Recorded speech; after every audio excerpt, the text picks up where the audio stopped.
how is Israel a state different from all others, and should it be? And the focus, I guess, is on the should it be.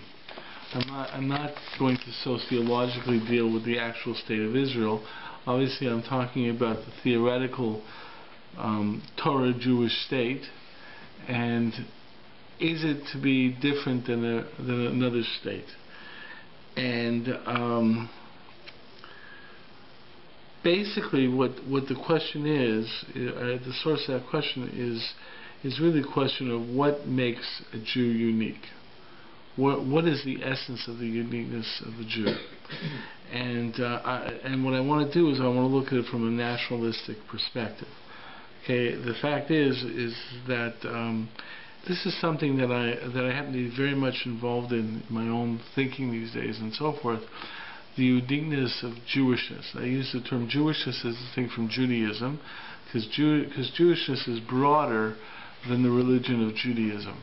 In many ways, you know, I actually had an interesting conversation with my daughter about this, about pluralism in the Jewish world, and the establishment of pluralistic theological centers. So a place in Boston, for example, it's a pluralistic place, and it gives out ordinations from a pluralistic perspective. And I challenge it theologically. The truth is that many Jews think of rabbis as leaders in the Jewish community. And the way they really look at the Jewish community is much more of a broader cultural perspective of Jewishness, with religious actions being the ethnic display of your culture. You know, it's like Americans do fireworks on July 4th, we fast on Yom Kippur. But it's not a theological motivation. It's actually much more of a cultural, ethnic motivation that includes some religious perspective. But the point is that it really lets Jews not really challenge the theological definitions of their own Jewish perspective. And in certain words, I'm careful. I use the word Judaism to describe theological thinking within the Jewish world. And in that idea, I'm very adamant about saying that adjectives to that term are necessary, because really there's Reform Judaism and Conservative Judaism, Reconstructionist Judaism, Orthodox Judaism, and they're very, very different, and they're completely different ideas. Okay, theologically. From a Reform Judaism theologically it calls their ministers rabbis, and Orthodox Judaism calls their ministers rabbis. But what they do theologically are like two different studies. It's like a PhD in medicine or a PhD in English literature.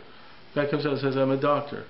Well, doctor, can you please do that? Well, I'm a doctor in this. The fact is, and it's a big mistake in the Jewish world, in the sense that a rabbi in Reform Judaism is another theological center. I think I might have mentioned this story to you once. A person, I once discussed with a person about going to a Kollel program. You know, the Reform Judaism's Kollel here. I think I might have told you the story.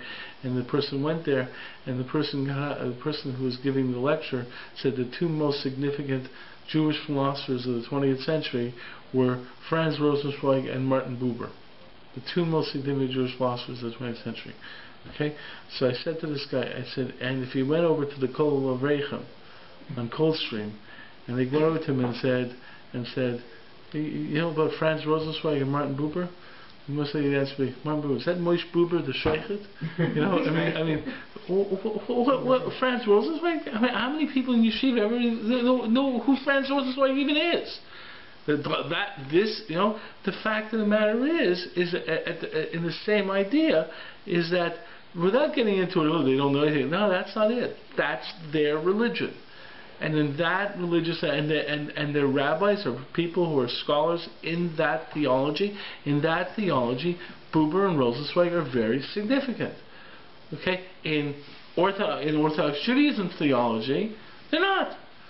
Okay, you know, maybe some people within. I mean, they become interesting figures because Franz Rosenzweig towards the end of his life is becoming firmer, and Martin Buber is a very, people like thinking of some of his ideas, but the fact is Martin Buber is a very controversial figure. But the fact is, it's very significant to understand theological distinctions. But in the world of Jewishness, it's a broader term of Jewishness, and it represents something about the cultural, ethnic, the being of the Jewish people. And what I'm asking is what makes Jewishness unique? What makes the Jew unique in connecting to Jewishness? Now, the truth is, today I want to deal with nationalism. In spirituality, I'm going to deal with the issue from a spirituality viewpoint. I have that plan for Shavuos to do a lecture on that idea, and maybe I'll do one just on Kosher Tube as well, so people who can't make it Shavuos night. But the fact is, I thought this would be an interesting topic. Now let me explain what I mean by uniqueness. Let's take a difference in diet. Okay, person says, I like hamburgers or I like fried chicken. What's the difference between them? Person says, I like hamburgers, I like fried chicken. What's the difference? Personal preference. Personal preference, taste, right? And the product. And the difference is the product, right? The difference between a chicken restaurant and I guess, just from my limited knowledge from Kentucky Fried Chicken and McDonald's, is that one serves hamburgers, one serves fried chicken. Though maybe they both serve, but you know what I mean. Like, okay. What's the difference between a person who chooses a hamburger versus a person who chooses salad? What's the difference? Is it just taste? Is it just personal preference? Well, it depends. Do they exclusively only ever? Let's say they're just making that decision. Only once? Or let's say it's in their diet. Yeah, in their diet. So I'm using it as a simplistic way just to bring out the point, but you're getting to what's the difference? Difference in philosophy. I mean, there's so many reasons why they could make that. It's not just preference. Change. So it's not just preference. It's not just the distinctions on the product. It's much more in the person. Okay, now it tastes a little bit in the person, but the real distinction between two people who basically want fast food, they're both people want fast food. The difference is this guy's having chicken, this guy's having hamburger. That's it. Person says I want salad. The difference is a little bit different. The fact is that in difference, okay, one is saying maybe I want something healthy, and therefore considers healthiness, and the other thing might be the person might be a vegetarian. That reflects much more of distinction in the whole outlook to eating. Either makes decisions based upon health or makes decisions based upon philosophy. Then, let me give you another example. Person says, I'm choosing a hamburger or ice cream. What might be the difference there? What would be the difference? Well, the person with ice cream doesn't have any teeth. Right?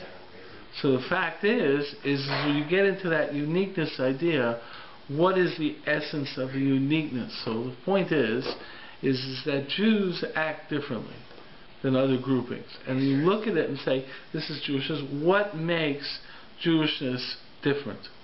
What makes Jewishness different? What makes Jewishness different?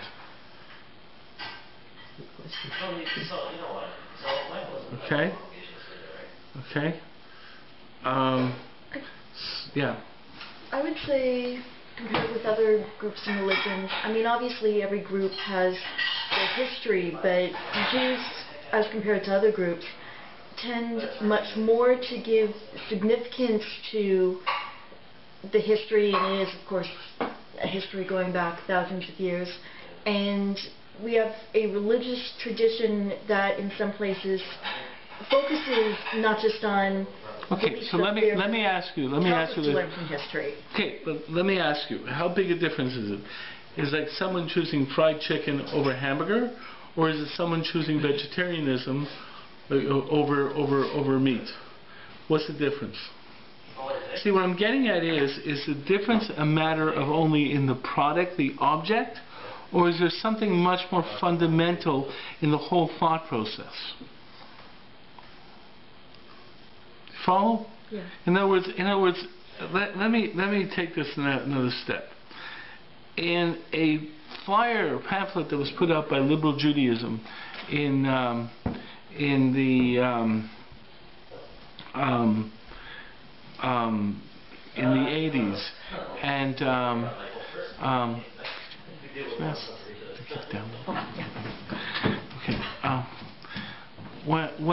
when you have liberal Judaism in the 80s, there was a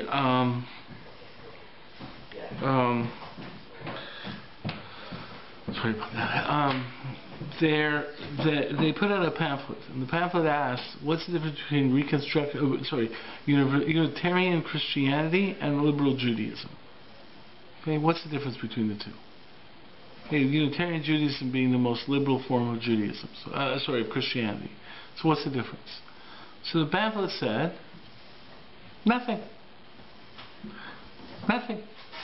Those who are liberal Jews choose Jewish motifs to express their spirituality. Those who are Unitarian Christians are comfortable using Christian motifs to express their spirituality. In other words, it's basically, hey, I'm into doing this. You want fried chicken, you want hamburger. It's up to you. It's your taste. Because of your background, whatever it is. But in terms of the actual theology, we're exactly the same. They have some generic perception of God and so forth. Unitarian Christianity doesn't buy the stories of Jesus, and liberal Judaism doesn't buy the stories of Havdalah from Torah.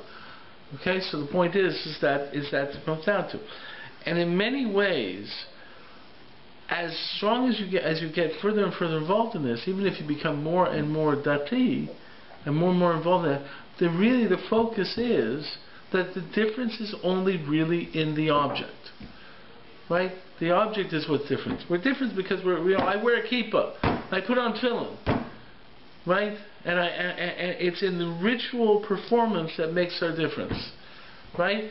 What I want to know is there a deeper distinction that really permeates in your consciousness to say a difference is not just because of the product or the object that satisfies your drive, but that something in your drive is different. You're not eating hamburger over fried chicken, but basically are in the same consciousness as a person who eats this or that. You're thinking differently. You're actually in a different consciousness, and the result in terms of the behavior is different because of this. That's the question. Okay, what distinguishes a Jew? Now, I think that there's a certain amount of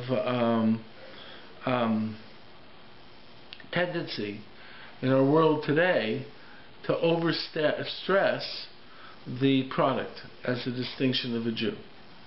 Okay, I think that, and not only because of that, I think that's a weakness in the Jewish world, that which is behind the distinction in the final action or behavior is not permeating into the consciousness of a Jewish world. So that I find to be somewhat of a problem.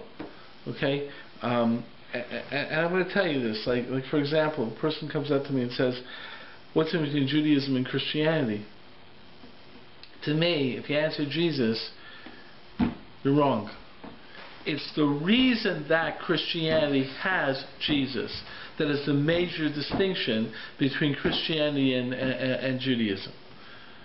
It's not just simply, hey, we got a different view of God. Also in terms of monotheism. If you think that the only difference is, well, they got 16 gods and we got one God, but it's the fact that we have one God that permeates into our consciousness that yields something completely different. And it's extremely important to recognize that in terms of Christianity. I want to point out that it's the motivation, it's the very consciousness that leads them to that conclusion. That I cannot accept that belief because it goes completely contrary to something else. It's like a vegetarian saying I can't eat meat, not because I don't like it, but because I have different principles. Okay, so that's really what I want to deal with a little bit tonight. I want to deal with what is unique about Jewishness, or what should be unique about Jewishness, or ideas about unique about Jewishness, that is beyond just the fact that we're different. And what I want to focus on tonight is nationalism. Okay? Ehud Barak made a statement. Okay? Made a statement that if he was a Palestinian, he would be a member of the PA. Right? Okay, he would be a leader in the military wing of the PA. Right? Ehud Barak was a chief of staff of the Israeli army. Okay, what was Hecht Chabura really saying? Oh, everyone's so shocked. What was he really saying? He was saying something very straightforward. I'm a nationalist, right? And this is why generals, you know, when Ulysses S. Grant, Robert E. Lee surrendered to Ulysses S. Grant, it was like, you know, old boys club. Why? Because they're both the same type of guys. I'm a general, you're a general, right? Lee was loyal to Virginia, right? Hey, listen, me and you, Grant, if you were in my place, you'd be fighting for the South too. We're both committed people to our nation. No different, except the object. Right? If you were like me, you'd be eating fried chicken. I'd be eating hamburgers. And what's the difference? So the point is no, there's something. Is there something else? So the same thing happens in terms of nationalism, and this is one of the things that always hits me when people talk about the great challenge with Israel in its, you know, not in its early years, but even before it was founded and so forth. There's a whole argument: do we want a Jewish state or we want a state like every other state? But you know, every state has a culture. This idea of a Jewish state, every state has a culture, right? You know, the United States, are they thinking about the fact that they have a culture? Motherhood and apple pie, the American dream. You know, everyone has a culture. France has a culture. Italy has a culture.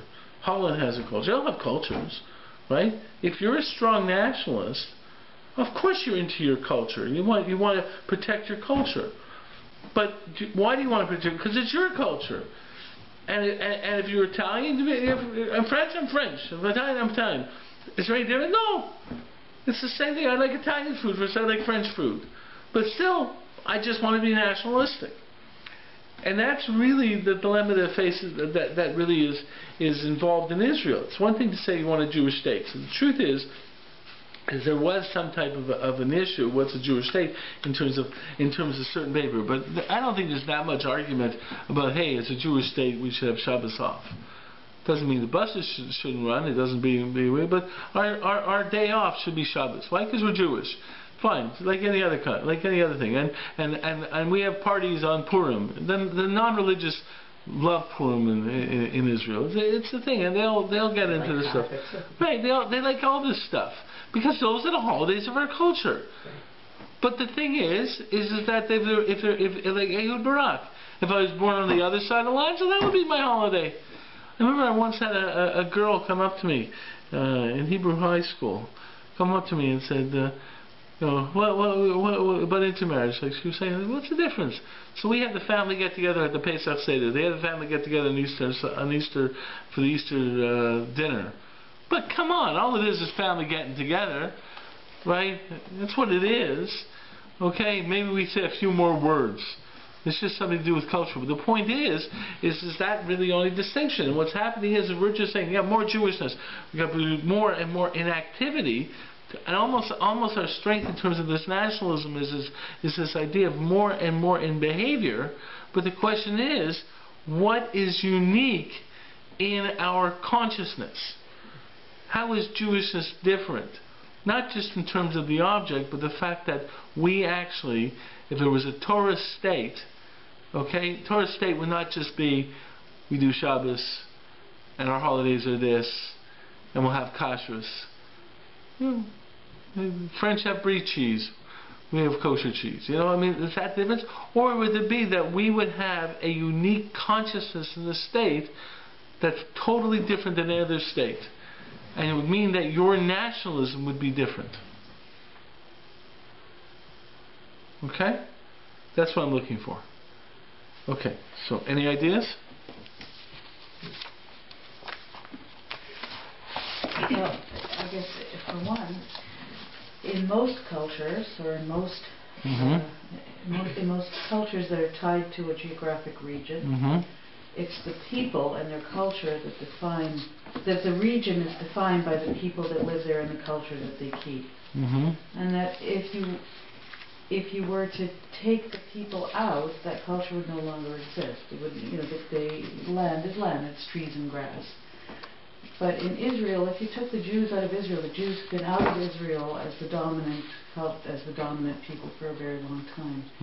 And yet Israel still has remained the homeland of the Jews because there is a greater power, there's God, who has determined for us that this is the land of the Jews. So it's not just by... That's in the Jewish eyes. Yeah. Yes, that's in the Jewish eyes. Well, that's a perspective on the land. Yeah. But isn't that what we're discussing tonight? Well, I'm talking about the statehood. The land, the land is the body. In Rav Kook's ideas, he said basically that the Eretz Yisrael is like the guf to Klal Yisrael's neshama, to the people's soul. The nation is the land is the guf, and the truth is, in our consciousness, we see value in the land even though we're not on the land. But is that really different than any nation? I mean, there is a distinction like this. I mean, the fact is that we lived 2,000 years without the land really sets us apart. I mean, the point is the free French, the free Poles. They had a free French government in exile. There were a free French army, a free Polish army, which was based in the free French army was based in Britain when France was under German control, and they recognized that's our country. We're going to take it back. So the truth is that for a certain amount of time, you sort of have this chance to get back to your land. The only thing is we've been doing it for 2,000 years. We've been sort of saying, hey, that's our land for 2,000 years. But so that's a little bit unique because we have this religious perception that that's our land. But I'm just going to turn this off here. Okay? And not just that it's our land, but some of our cultural expression is specifically tied only there are mitzvot. You can only fulfill. Whereas you can make French food or make. Well, you can basically follow Judaism outside the land also. But you're saying there's only some. There are some. Right. Okay. Fine. But the point is that really does that really define us as uniquely different as a nation? There's something about our relationship to the land that is different than another nation's relationship to the land. But the point is that it's somewhat. I'm trying to get it to say, okay, what makes our consciousness different? See, when we're looking at behavior, you can say Jews are different because we have mezuzahs on our doors. Now, there's religious Jews who put mezuzahs on the doors because of religious reasons, but most Jews put the mezuzah on the door as a statement they're Jewish. Is there that much? What's the difference between doing this to state that you're Jewish or running up a Canadian flag or an American flag? That's what I'm trying to find out. What's the difference in the mind idea over here, in your thought process? That I'm thinking that it permeates into my very consciousness of how this nationalism is different. In Judaism, the religion cannot be separated from the land. The person cannot be separated from the land by his religion. If you're Christian and you're living in Poland, for instance, you're Christian if you move out of Poland and you live in Germany or in another country, but you're not really tied to Poland through your religion. Right. So that happens to be a problem theologically, in the sense that, or that's an issue theologically. Why and really it sort of asks questions about Judaism. Why is Judaism distinguished a specific nation? And what does nationality have to do with theological Jewish ideas? Okay, why is there a specific nation? That's a significant question on the theology of Judaism. it's one of the reasons that Judaism always had a problem. If you believe in a universal God, why would this, when I say a problem, has always been challenged, is if you believe in a universal God, why is it that this universal God chose this nation to do this religion? It's one God, then it should be for everyone. So the truth is, if you look at it, you have to sit there and say, okay, if it's wrong to eat pork, why is it okay for that guy to eat pork and not okay for you to eat pork? And then you get into distinctions. What is that distinction? So that's a theological issue that Judaism has to deal with. From a nationalistic perspective, the religion gives value to this nationhood. The point is how does this nationhood grown out of the religion? How does it make it different? Okay, let's give it sort of a sense of mission, and if we're supposed to be or Goyim, if Jews were sort of appointed to be like this nation of priests, not just that it's a universal God, but it's a universal God with people that are supposed to be sort of priests within this and bringing morality to the nations, then Israel sort of becomes like the vanguard state, which in some ways both the Jewish and the Gentile world kind of holds it to this different standard than other nations. We do think of that, but then what about evangelical Christians? Or what about Muslims who are Di Muhammad Lasayf, who will kill the infidels? So they have a different method of bringing people into their godliness or their godly culture. There is something that you're saying, though, in terms of nationalism that is that does stand out. You're creating a nation who basically says our purpose is to serve you. Okay, you have to understand that the powerful statement that you're saying, and this is an issue. Okay, if you're saying that our very purpose of nationhood is to promote certain values in the nations of the world, then basically our purpose in nationhood is to basically serve the nations of the world. Now, where in the Jewish world do you hear people talking like that? Well, I'm not saying this in terms of my agreement with them, because I obviously do not agree with them, but the fact is this is one of the major arguments of what you would call anti-Zionist Jews, or Jews who are not considered to be real supporters of the state of Israel or whatever, because they have been indoctrinated that the purpose of their Jewishness is to care for the world. So how is it possible to create a Jewish state that has a self-interest? What do you mean you want the land? What do you mean it's my land? Your very purpose of being a nation is to serve others. So how is that different from the evangelical Christians? Evangelical Christians aren't talking nationhood. Evangelical Christians call from a religious perspective. They don't say the purpose of America is to serve others. America is to be America, okay, and they can be very proud Americans. So it's, but the fact is, it's the same need to. No. In religion, it serves them. But the truth is from a religious perspective, it's two different worlds. There's your theology and there's nationalism. From a theological perspective, they're to serve the world. Now the truth is, evangelicals basically say my way of serving the world is getting you to believe in Jesus, and for 2,000 years we suffered because they basically said, if you don't get the message, we'll take care of you. Understand, one of the greatest, one of the things that people don't recognize is, and it's interesting because I mentioned this in the shir today. If I went up to you and I told you, like if I told you about a family that their kid, 7-year-old kid, needed a blood transfusion, what would this society do? If that family basically on religious principles, we don't want to give our kid a blood transfusion, what would this society do? What happens?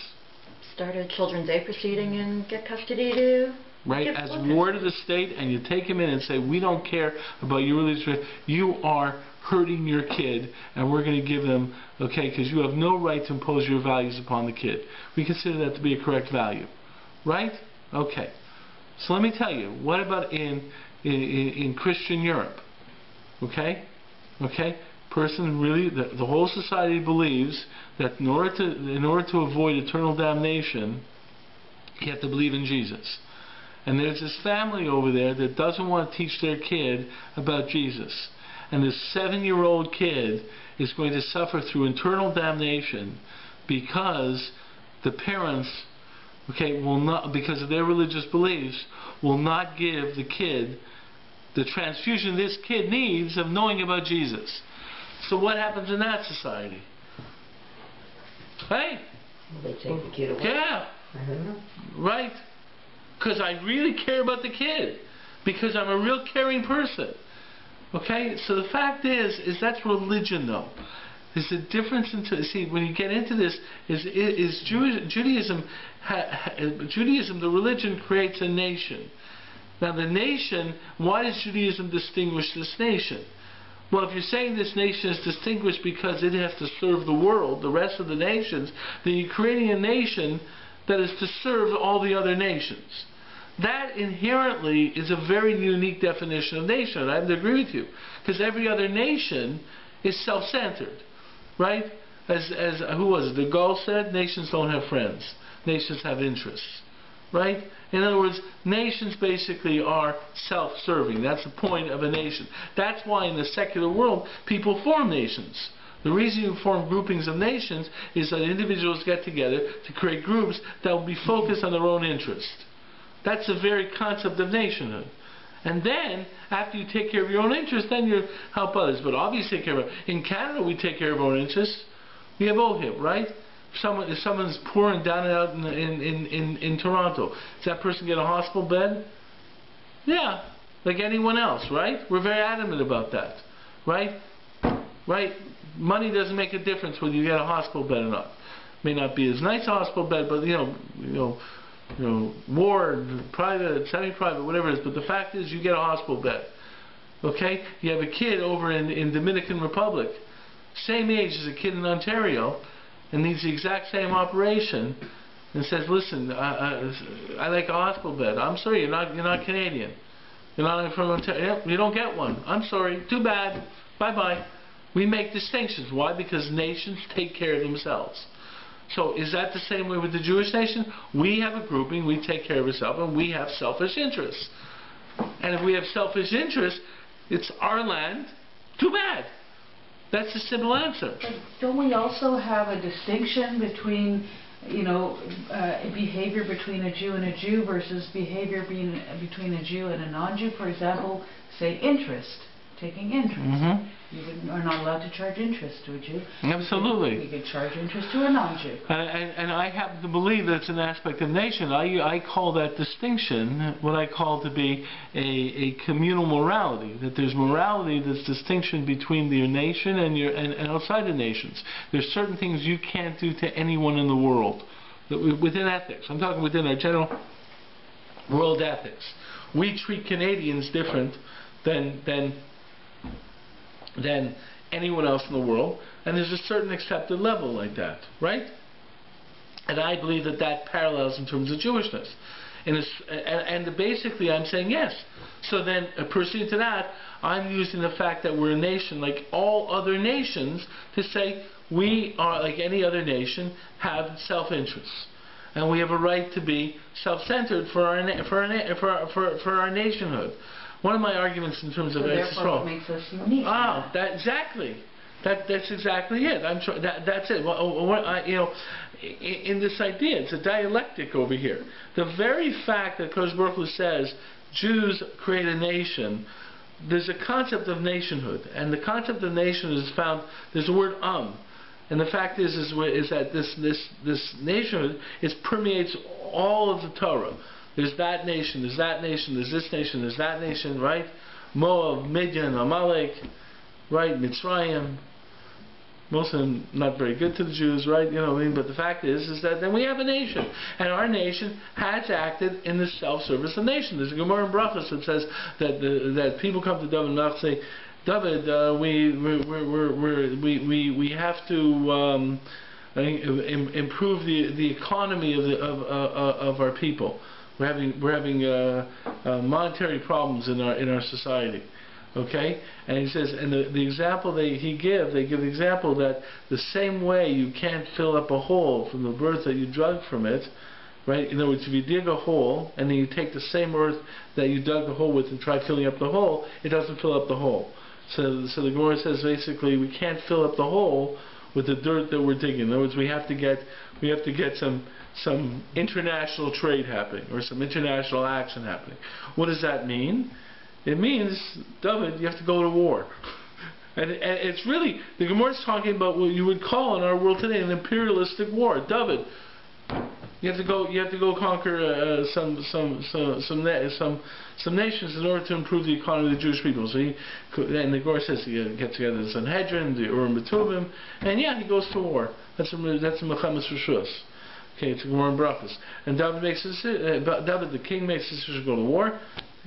It's more in Brachos, I think maybe in Sanhedrin as well. But the fact is and then he conquers an imperialistic country. Why? Because he has a nationalistic concern. Once you create nationhood, it means that this group has a priority. I have no problems with that. Then what makes this nation different than any other nation? It's just a group that's your priority. Canada says we're Canadians. What it means that's the group of people we're going to give the priority to. What does it mean to be a Jewish nation? It means we're giving a group of people called Jews the priority. Fine. So we're a nation like all other nations. Oh, we do things differently. Yeah. We show our nationalism this way. We do this, so forth and so forth. But is there anything unique about nationalism? You brought up the idea. Well, it means we're supposed to be a light unto nations. Light unto nations means we are to serve the nations of the world. Now, it's a great idea. We're different than the other nation because we're thinking universally of serving any other nation. Right? Great. But inherently, that makes us a very unique nation. We also see the consequences of that because you have people who are who would say they're strongly Jews and they strongly feel Jewish, right? And I'm not even thinking theologically. They strongly feel Jewish, but it's the Jewish nation. We have to be caring. We have to not only think of ourselves. Well, wait a second. It might mean that we fall apart. It might mean that we can't protect our land. But they say, hey, there are people who would tell you that they're not comfortable with a Jewish nation having an army in the extreme. That's not what we are. Oh, well, we can have an army to defend ourselves, which is interesting because that's what Tzahal is talking about, to defend ourselves. But wait a sec. You're no longer defending yourself. You're now wanting more. You're now saying this is my land. Oh, no, that's not our nationality. We're not like all the other nations. I'm not saying that's correct, but you see the dilemma. So I'm saying, okay, so this idea of our national uniqueness, I'm not going to easily accept. So give me another idea of our national uniqueness. How is it that we becoming a nation makes ourselves different? Now, I'm going to hand out something here. This is an insight I wrote a while back, and you mentioned this from Land. This is for our Kosher Tube followers. This is available on the Nishma website. Okay, nishma.org. It's Insight 576913, a unique nation. And basically, it mentions something very unique. It says in the Gemara Brachos, that the same way we have tefillin, HaKadosh Baruch Hu has tefillin. And in his tefillin, what does he have? He has psukim. Obviously, this is metaphorical, right? Okay, he has psukim like Mikam b'Chisrael goyechad ba'aretz. Who's like the nation of Israel, one nation on the world, on the earth, right? Okay, and I quoted inside here. I think it's from that pasuk is from Divrei Yomim. And the fact is he says, what does it mean? Mi kamcha Yisrael goy echad ba'aretz. One nation in the world. Wait a minute, there's thousands. Well, there's a bunch of nations in the world. What do you mean, one nation in the world? So it must mean somehow we're some unique nation in the world. Right? So what exactly is that uniqueness? Right? So what I point out over here is a unique relationship with the land. And this doesn't really answer my question totally, but it does raise the concept of our unique relationship with the land. Every other nation looks at the land as the motherland or the fatherland. Why? Because the nation is created from the land. It's the land was the first parameter of the grouping. This grouping, right, was brought together because there was that river over there, and this river over there, and that ocean over there, and those mountains over there, and therefore the people within this group got together and formed a nation, right? Or they formed subgroupings, and all of a sudden they got together and formed a nation. And out of that nation, and out of that shared space on that land, they created a culture. And that culture brought them together. This is the opposite. Right. We're the opposite. Exactly. Yeah. We were not created by the land. There are 2 points of creation of the Jewish people. One is Avram Avinu, okay, just Avram Avinu discovering God or whatever, where Avram Avinu basically, that starts with Lech Lecha. Avram is already the first Jew when God says to him, Lech Lecha. Now that you're now establishing the land, now establishing you are the source of this national grouping. Now go to that land. The other one obviously is Mitzrayim and Har Sinai and the Midbar. The fact is we walk into the land, and in certain ways it's also very interesting. Eretz Yisrael is never referred to as the motherland or the fatherland, right? What's Eretz Yisrael sometimes referred to as? A betrothed. As a betrothed. The fact is that it's an aspect of a relationship of husband and wife. Mm-hmm. It's not a creative entity. It's a joining entity, which is a very unique concept in the relationship to the land. So that already tells us our relationship to the land is different. Now that doesn't necessarily mean that how we are unique, but the point is that there is our nationality is not tied to the land. Our nationality is connected to the land, but it's not created by the land. That's why when you were getting at that ideas before, and it's very true, our relationship to the land exists because it's not the source of our being, but it is our connection with that being. You know what I mean? It's a very different thing. But still, that's an aspect that shows that our relationship to the land is different, which also is one of the problems that the world doesn't understand in terms of Klal Yisrael. It's my belief that one of the problems with Klal Yisrael is not Jew versus Arab. That's not the problem in Israel, in terms of the tension. The problem in Israel is that we are facing an understanding of democracy and nationality based upon groupings on the land. What makes a Canadian? Yeah, there's some Canadians who maybe never have stepped foot in Canada because we're born to Canadians in Yedemsveld. But the fact is, what really makes you Canadian is you're on this land. And once you come here, it doesn't matter whether you came from Asia or Europe, now you become Canadians. But what are Canadians? Canadians are basically the group of people on the land. One man, one vote is all the people on the land should have the right to one man of this nation, which is defined by the land. What are we saying? Our problem is not Arabs or whatever it is. Our problem is we want to create a state that is not tied to the definition of every inhabitant on that land as a member of this nation. We have a different definition of the nation.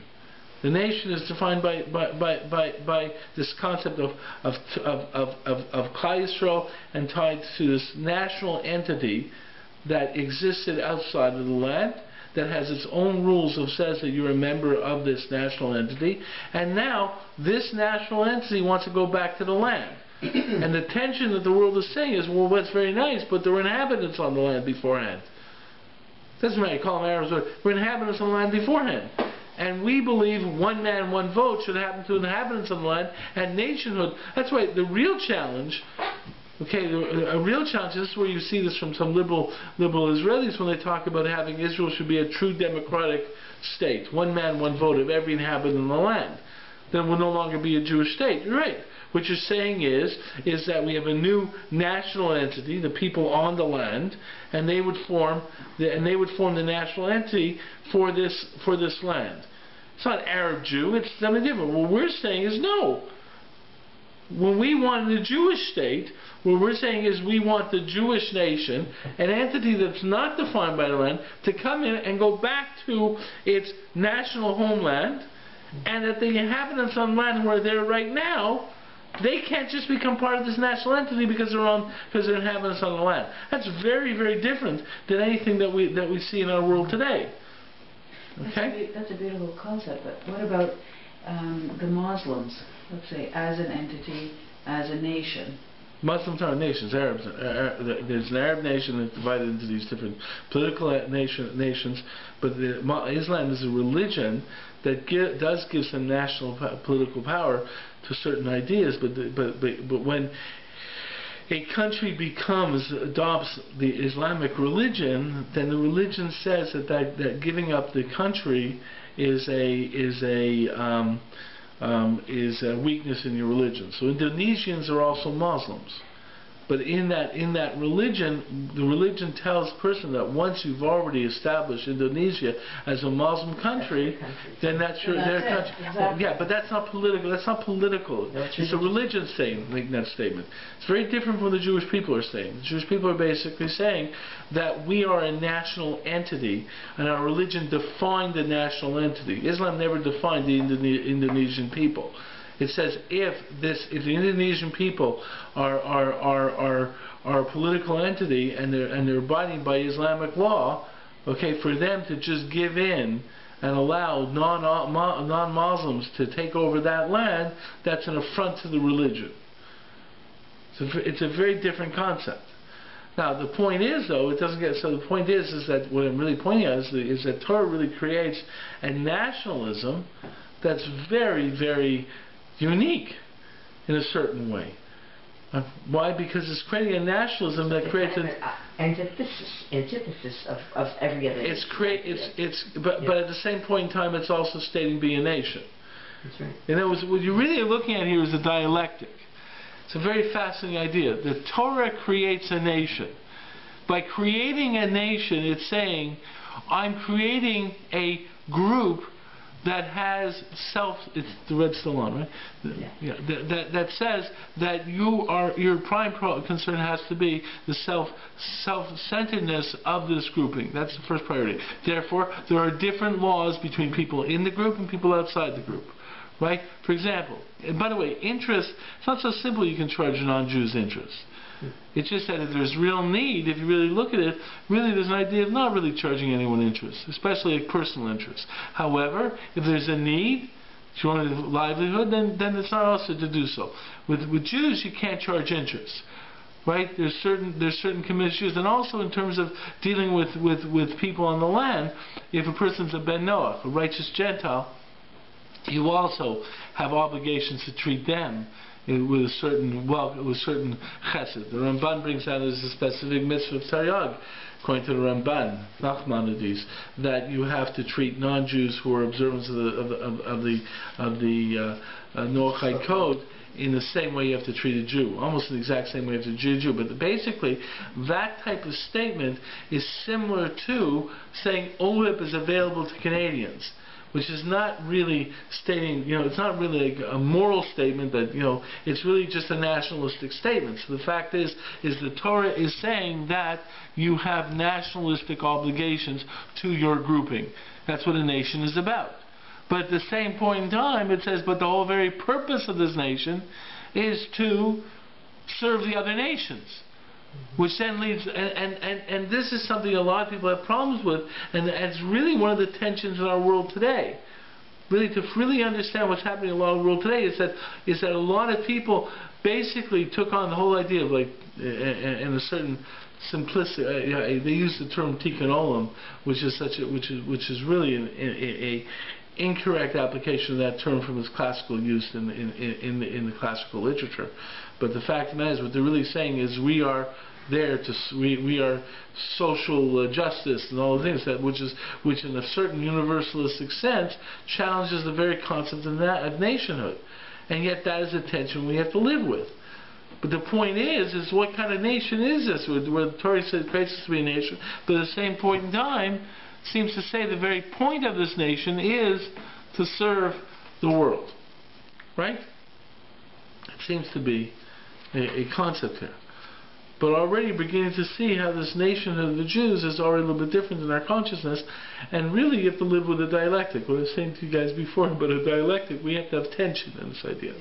But the point is that if you really look at it, you see that we do have an idea of our nationhood as not just self-serving in the classical sense of nationhood, that nations don't have friends, only interests. We actually have people that we are supposed to care about. We have a nation that we would like to be friends with. We actually want to be more friends. We want to have a positive influence upon others. And you see it also in terms of Avram Avinu. There's psukim there by Avram Avinu. I saw it just today, again by the Akeda,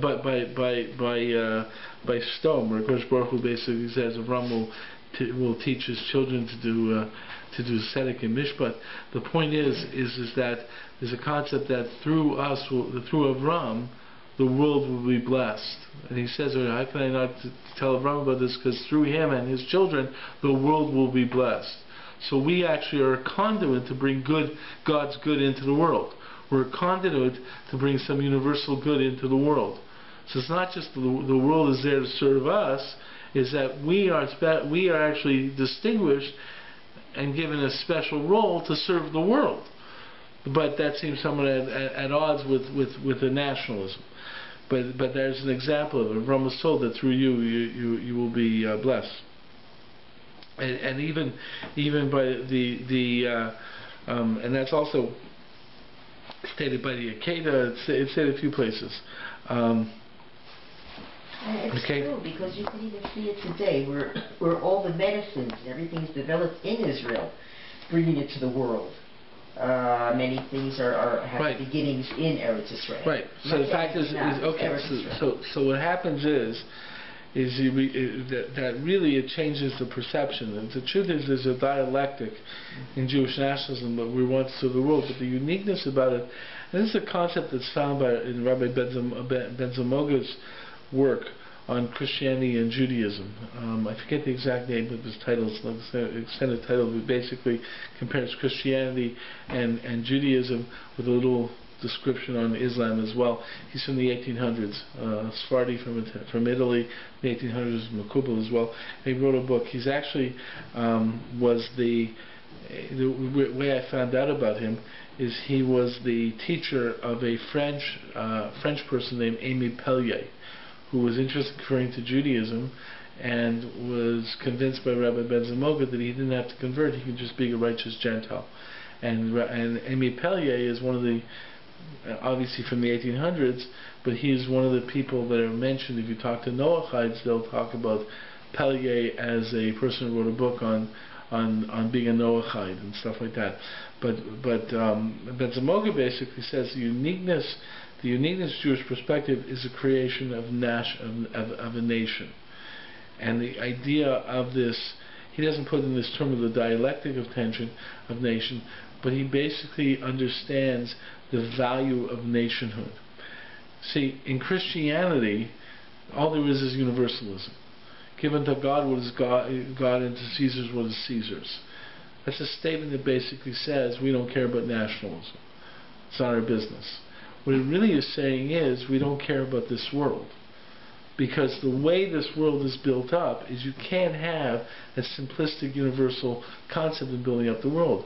You have to create groupings that build up the world. And that starting grouping is the family.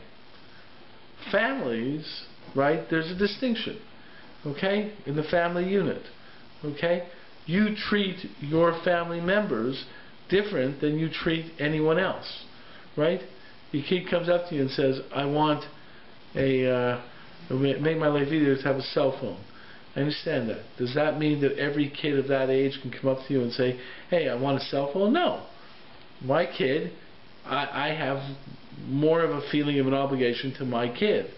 Okay, so you basically challenge universalism. Now, this is one of the reasons that Christianity had problems with priesthoods, because they said, how can a priest care about his flock if he's a family member? Because by definition, family makes you self-centered.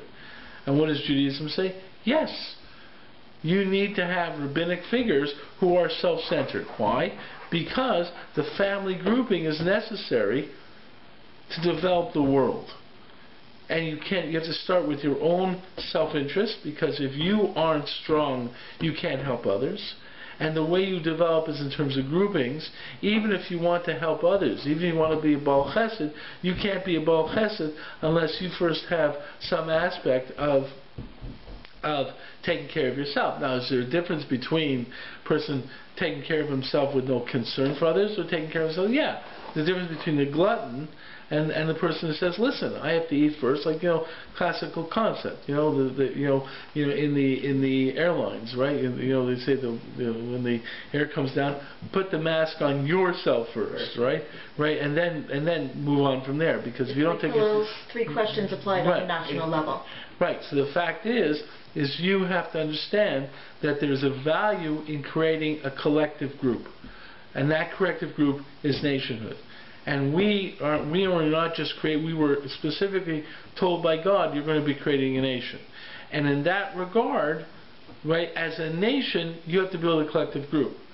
And in that collective group, as in anything in life, okay, there is a tension. There's a tension between your own self-interest and the interest of others. As individuals, as families, you have to know how to balance it out. That's one of the great tensions of life. Okay, Baal Chesed cannot give so much, you can't give so much tzedakah, so you end up, dying. You end up dying. You have to be able to say, hey, I got to take care of certain things for myself from what I need. And it has to be an evaluation of what you really need. So there's an idea that in order for Klal Yisrael to be able to do something that is effective, we have to become a model nation. Which means that we have to have self-concerns as a nation. And that becomes a balancing act of being concerned as a nation. And the thing that hits me is that, getting back to Ehud Barak, I would sit there and say, listen, I understand what you're saying from a national perspective, but hopefully being a military leader for the Jewish nation would make you think differently than any other military leader. Because other military leaders didn't give a hoot about anyone else. Right? Their job is to win the war. Okay? As our military leader, it's an interesting balance. You see this also in terms of, let's say, business. Interesting halachic concern. Like you think in terms of the adversary process here in the legal system. It's your job is to take care of your client, and your job is to take care of your client, and then you balance it out and you get something. But what's interesting is, in the halacha, yes, you have a primary concern for taking care of yourself. But even at the negotiation table, there's still a halachic obligation on you to take care of the other. So, while in law, if you keep quiet and see the person on the other side make a terrible mistake, that actually is not necessarily just, it's just so stupid, that's detrimental to them, and not even something that's even worthwhile. You have no obligation in law to have any duty of care. In halacha, you have an obligation of duty of care of the other side. Okay, even while you're in negotiations. So there's a tension in there. So the truth is we have that tension as a nation. The reason we become a nation is because we recognize that in order to accomplish our goals, we have to be like every other nation and have some self-focused goals, because that's what makes a strong nation. And if we're not a strong nation, we can't do our job. On the other hand, we have a dialectic in that approach, so we recognize that our nationality is not totally the whole be-all and end-all. We are a nation with friends. We're a nation that doesn't just have interests. We have a nation that has friends. We care about the world. The fact that we can even be concerned about that. Every nation conquered. Rome, Babylonia, conquer, we take the land. All of a sudden, we're concerned because we conquered the land that the nations will call us thieves. Okay, and therefore we have to have an answer. Well, God created the land and gave it to us. The very fact that we're concerned that conquest is not enough. We have to have some explanation for it. Okay, that is remarkable in its own right. And that really shows our consciousness, but it's a dialectic. And then we turn to the fact that this is HaKadosh Baruch Hu's plan to create a nation, and He gave us this land, and that's HaKadosh Baruch Hu gave us this land, that we form this national entity that serves the world, in teaching the world how to be a nation. Because nations are necessary, groupings are necessary, the same way families are necessary to actually affect the world.